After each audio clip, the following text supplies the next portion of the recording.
Top 3 mistakes you need to avoid at all costs when selling your home. Number 1 is overpricing the property. When you overprice your home, buyers that are actively looking for a property just like yours will compare it to all the other homes for sale at the time. And if they see you at the top of the list with the highest price, they will not even bother calling you to make an appointment, making your property sit longer in the marketplace, giving out the wrong message. Number 2, rejecting the first offer you received just because it's the first offer.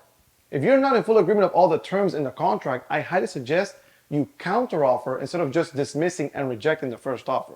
You never know, that offer could be the best option for you to sell your property. Number 3, allowing the homeowners doing the tours themselves. I understand that homeowners are the persons that know the most about the property, but I highly suggest you, as a homeowner, inform your listing agent of everything you want them to tell the buyers and let them do the tours. I've seen before is homeowners do the tours themselves and talk more than they should, informing the buyers of things that they have no business in knowing, and it actually jeopardizes the resale process and value of the seller. So don't make that fatal mistake. Any other questions, do not hesitate to reach out. My name is Bryan Roach, your real estate agent here in Miami, Florida, and I'll see you next time. Take care.